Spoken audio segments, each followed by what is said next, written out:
was running very well, you know. So when we got a chance to represent the country, we went to Portugal, in a city called Lisbon, where we had a World Juniors. So going in there, going to the international arena, first flight, that was my everything. To me was coming on well, though I never knew what I was going to go. I mean, what I was going to do. And being in the international meet, running on the tartan track, something which I had never seen in my life, and luckily we went in, all the way from first rounds, semis, finals. It was one of the joyous moments of my life.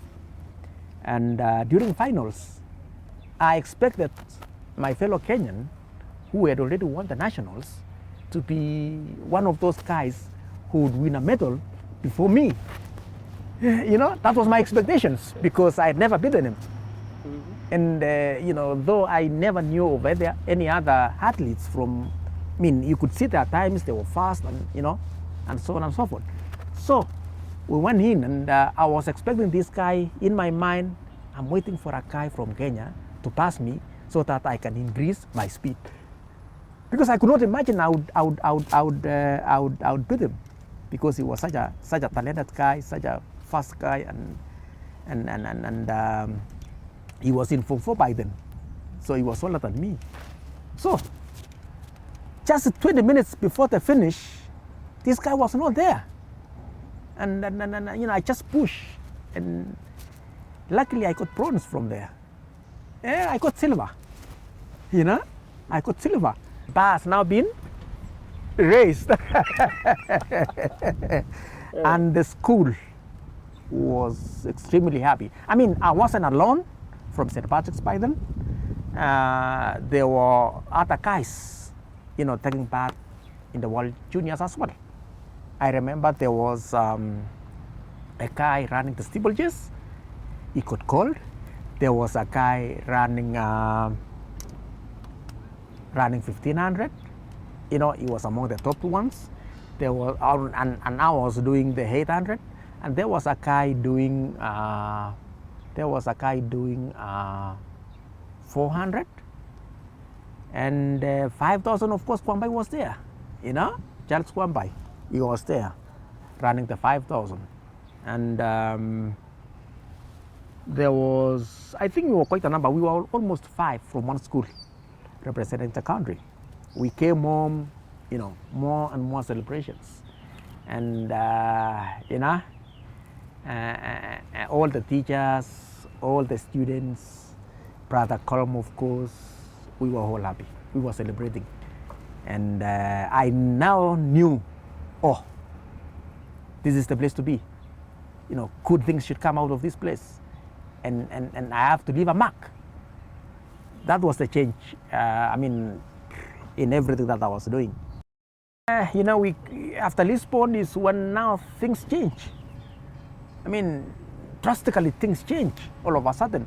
But again, I never changed my attitude. I would still remain Japheth Kimutai, a humble guy who could listen, who could do ABCD, who could even go around, collect rubbish in the school, and do manual works if there was any.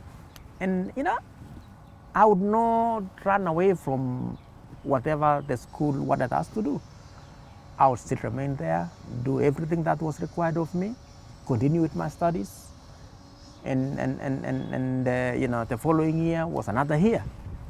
And what filled me up was a camp which was being organized by Brother Colm.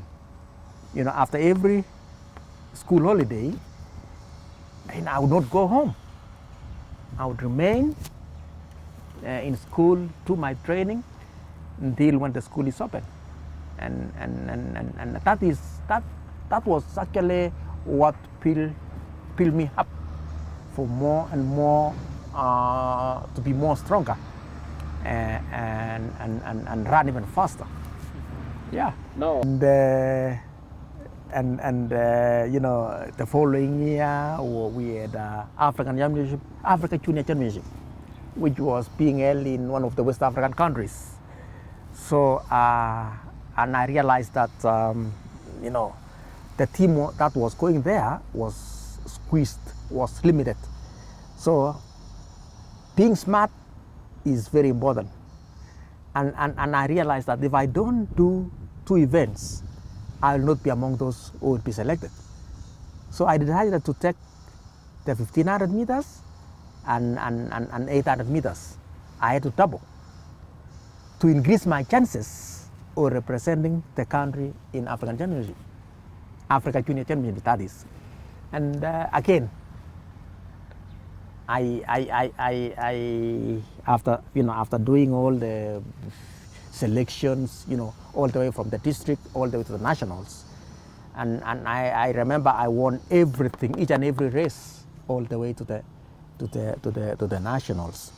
So during the election, I decided to double, and I won both the races. In 800 meters and 1500 meters, and I was not alone. I was still with Kwambai. I was with the guy called who was in other classes anyway. So I think the 2 of us from 2 represented the country, and of course represented the school in that case. And Kwambai came home with a cold. I came home with 2 cold, I think. 1500 and 800. So we had like, and there was another steeplechase guy. I'm sure he got a cold again. It's a long time, man. And yeah, that was 95. Come the year 96, which I was in a super form. That was the disappointing year for me. Yes. How? After winning each and every race in Kenya, this was another year for the World Juniors. And World Juniors was being staged in Australia, in a city called Sydney, for the preparation for the Sydney Olympics. So I was ready, you know. After the trials, we went to Sydney, thinking that this is the year for me to conquer the world and come home with a gold. But guess what? I never even got a bronze. You know, I was so disappointed, and more experience. You know, and it was a technical kind of. It was technically. I didn't read I didn't get to gauge the race properly. I can tell you, we were 2 from Kenya, and there was a guy who was second to me, and I was very sure I was going to win this race. Technically, I think I went out too fast for the first lap, or the fastest 600 meters. I was leading, and according to the world rankings of the World Juniors, I was among the top 4. I was among the top 4. I mean, for those of us who are the world. Yeah, in the world. And I was very sure I was going to get a gold there. But due to technicalities here and there, I went out too fast, and I burned out the last 200. I could not move, and everybody was, you know, passing me, and that was a lesson. You know, to me, I would even say it was a lesson to me that I lost and regained back my energy and ran the following year very fast until when I got the world junior record. You know, I went out strongly, believe me in myself, and do wonders, and I got the world junior record. World junior record in 1997, when I was doing my last year in high school. And it's funny how it happened. because when we were in Sydney, I happened to meet a friend who by then was a liaison officer to Kenyan team. And this guy, we just talk, we chat, and he was so helpful. You know, let me take you back to 1996 when we went there, and it happens that in every championship there's a kite who will be assigned to each and every team. So one of the kite or one of the liaison officer was from, of course, from Australia, and this Australian guy knew about athletics, and he loved athletics, and he was so encouraging. He actually encouraged us a lot to run. So I had a friend of mine called Kimutai from Geringet. So it was his first outing, and I told him, you know, you are doing your final year in high school. I'm doing my final year in high school, or rather, he had actually finished school, I think. And you know, what next? Well, you know, after this, what are we going to do? You know? Next after? So he told me, but I've seen this guy. He's a nice guy.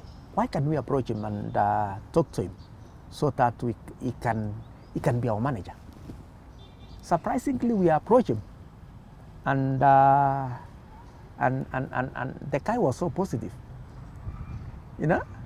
And you know how Wasungu settle things, and you know, they could not say yes, but say, okay, let me go and think about it, you know. Mm-hmm. And we were prepared ourselves to have him as our manager. The way he handled us, the way he handled the Kenyan team, it was a professional way of doing things. So this was our last year. We were not going to come back again to run for high school, to run for, you know, this was, you know, what could we be doing? You know? So he gave us his contacts, we gave our contacts, and of course, I didn't have contacts. I had to give Brother Column's contacts so that Brother Column would be a link now between me and this guy, you know? And after some few months, then the connection started. The guy was so interested to come to Kenya before we do anything, and Brad Colum welcomed him to Kenya. So you know, we chat and you know, do other things together, you know, joke together, and we realized this is the right guy to work with. And he's called James Stapleton, though I need to mention his name. And again, that was the changeover from, I mean, our life changed from there. The following year, you know, he took us to Europe. You know, he did some few races. We did some few races here and there. We ran, you know. By then there were quite a number of races in Europe. You could even find one race being run like two races. You know, we call it A and B race. So mainly we were running B races ourselves, as you know, as juniors. We were running B races, and there was a big race, of course, and I'm very sure you know of this race in Zurich, Golden League. It was Diamond League now, eh? Diamond League. Yeah, but it was by then Golden League. So you know, he got us a place there. We went in, and good enough, I was in a B race, and I was running a little bit earlier than 7 o'clock, around 6:30, and we were running with international athletes. I remember there was an Olympic silver medalist, there were 2 Olympians there. I remember there was Ezekiel Sebeng, there was Fred Onyanja from Kenya. And I remember in 1996 he got a bronze in Atlanta. In the Olympics, yes. Yes. So, and Sebeng was